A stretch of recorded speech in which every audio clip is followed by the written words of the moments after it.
너무너무 다른 사람인데 그거 하나를 놓고 똑같이 놓고 비교할 수가 없는 거잖아요. 그래서 저는 비교를 할 수 있는 가장 확실한 대상은 과거의 나 자신이라고 생각을 해요. 그래서 과거의 나보다 지금 내가 더 나은 사람이라면 더 만족하게 하면서 살고 있다면 저는 잘 살고 있다고 생각을 해요. 대한민국 최고의 꿈쟁이, 여러분들한테 꿈을 나눠드리고 있는 김수영 대표님 모셨습니다. 안녕하세요. 네, 안녕하세요. 반갑습니다. 이렇게 초대해 주셔서 감사합니다. 제가 이제 꿈쟁이에 대한 것을 아마 이 책 거의 네. 다 많이 보셨을 것 같아요. 멈추지만 다시 꿈부터 꿔봐라는 책을 보시면요. 앞부분에 네. 이분이 꿈꿔왔던 것들이 다 리스트로 되어 있어. 네. 여기 보면은 김수혁의 꿈 목록 뭐 이런 것들이 있는데 네. 이게 또 옛날 버전하고 다르더라고. 계속 맞아요. 증가하는 것 같더라고요. 네, 맞죠? 제가 25살에 이제 썼던 꿈 목록이 네. 73개가 있었는데 이제 계속 업데이트가 되면서 지금 83개가 있고요. 아, 그 83개네요. 83개 중에 73개를 잃었고 아, 예. 이제 지금 10개가 남아 있어요. 야, 하루하루 열심히 살아야지 매일 다짐하면서도 생각처럼 되질 않습니다. 네. 라고 합니다. 근데 의지 박약, 게으름에 대한 솔루션이 있을까요? 라는 네. 이제 질문을 드릴 텐데 게으름이나 이런 거 아세요, 혹시? 알죠. 의지 박약 이런 거 알죠. 그런 거 없으시잖아요. 아니요. 진짜로 제가 뭔가 하나에 딱 꽂히면 네. 그거는 미친 듯이 해요. 어. 근데 뭐 예를 들면 우리가 누구나 올해는 살을 빼서 뭐 바디 프로필을 찍고 막 이런 네. 목표를 세우지만 네. 저는 심지어 이제 막 사람들한테 공언한 적도 있어요. 유튜브에서 저 뭐 올해 말까지 바디 프로필 찍습니다 해놓고 살을 못 뺐던 적도 있거든요. 아, 근데 그게 이유가 네. 있어요. 왜냐면 제가 살을 빼든 안 빼든 네네. 나 빼고 그게 별로 중요한 사람이 없는 거예요. 아. 내가 바디 프로필을 찍든 안 찍든 그냥 내 만족이지. 음. 그래서 우리가 연초에 뭐 예를 들어서 영어 공부를 하겠다, 뭐 살을 빼겠다 누구나 얘기는 하지만 그게 그냥 해야 되기 때문에 한다고 생각하면 당연히 동기부여가 안 될 수밖에 없거든요. 그렇죠. 근데 예를 들어 영어 공부를 해야 된다가 아니고 당장 너 3달 후에 구글에 취업시켜줄게. 네네. 실리콘밸리로 가서 일하고 연봉 10억이야. 갈래 안 갈래? 그럼 당연히 가겠다고 하겠죠? 그렇죠. 무조건 가야죠. 근데 모든 업무는 영어로 해야 돼. 영어 못하면 너는 그 일 못해. 그러면은 영어 공부 안 할 사람이 있을까요? 그러네요. 그럼 확실한 동기부여가 되는데. 네. 뭔가를 할 때는 정말 해야만 하는 이유가 있어야 되는 것 같아요. 아. 해야만 하는 이유가 없으면 굳이 괜히 그런 스스로한테 그런 강박을 줘서 스트레스 받을 필요가 전혀 없는 것 같아요. 아. 네.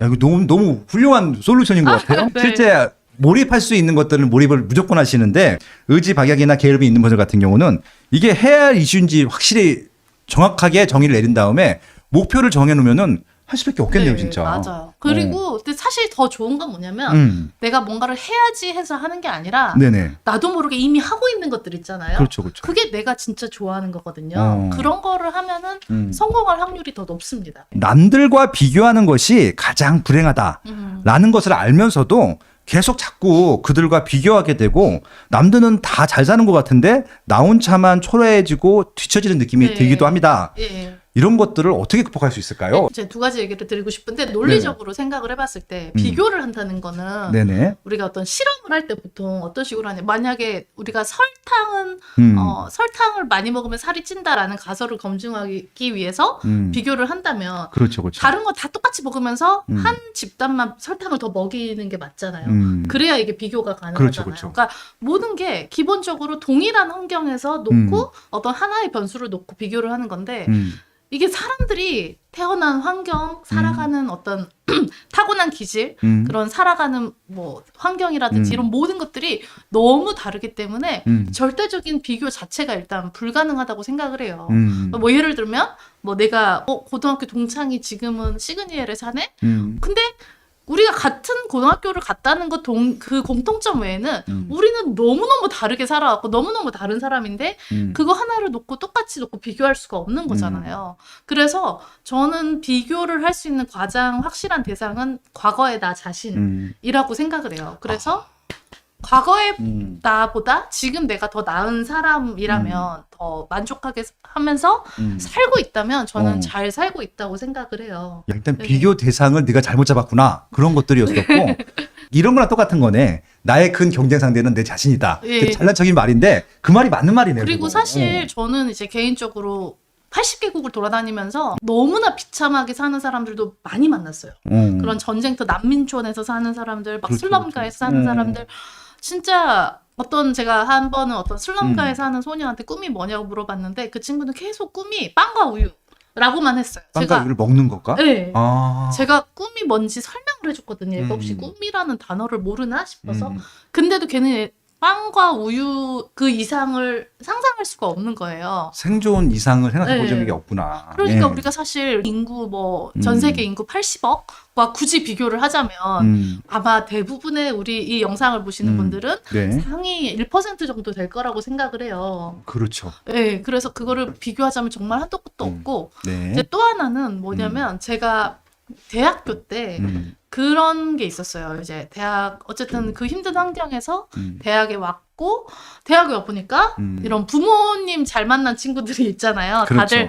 다들 막 외국에서 살다 오고 부모님 백으로 이제 막 좋은 회사에서 인턴하고 소위 말하는 금수저네. 네, 뭐. 예. 그런 친구들을 굉장히 많이 봤어요. 그렇죠, 그때는 그렇죠. 제가 음. 정말 자괴감에 빠져 있었어요. 이건 어떤 절대적인 박탈감과 또 다른 상대적인 박탈감이 또 크더라고요. 자괴감도 있고. 네. 근데 제가 이제 꿈 목록을 쓰고 나서 이제 꿈 목록을 쓰고 나니까 이제 내 꿈이 뭔지가 명확해지잖아요. 네. 그래서 그 꿈과 관련된 기회들이 자꾸 눈에 보여요. 음. 예를 들어 우리가 신발을 사야지라고 맘먹는 날은 다른 사람 신발만 눈에 보이는 것처럼 네네. 꿈 목록을 쓰고 나니까 그 꿈과 관련된 것들이 자꾸 보이면서 이거 해야겠다 하다 보니까 너무너무 바쁘게 꿈을 이루면서 살다 보니 남들과 나를 비교할 시간이 없고 불평불만할 시간이 없는 거예요. 네네. 네, 그렇게 살다 보니까 어느덧 네. 과거에 제가 불평불만했던 요소들이 다 사라졌거든요. 네, 그러니까 중요한 거는 내가 원하는 것이 뭔지에 더 집중하시는 게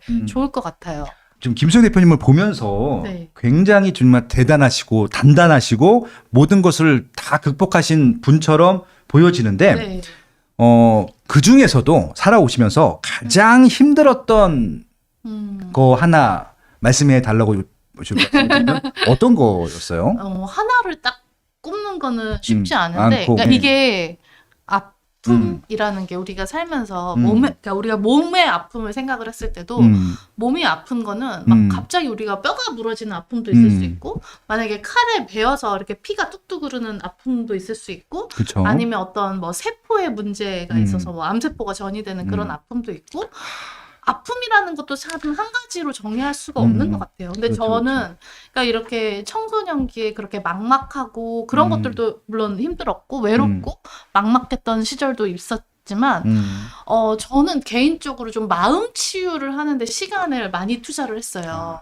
치유. 예. 그러니까 저는 그렇게 막 거침없이 제가 살다가 제가 너무너무 한참 잘 나가고 있었던 제가 그때 32살에 벌써 한 10년 전인데 정말 너무 바쁘게 살다가 네. 갑자기 이제 크리스마스가 됐는데 크리스마스가 유일하게 일이 없는 날이었어요. 갑자기 그때 약간의 공황장애 같은 게 오더라고요.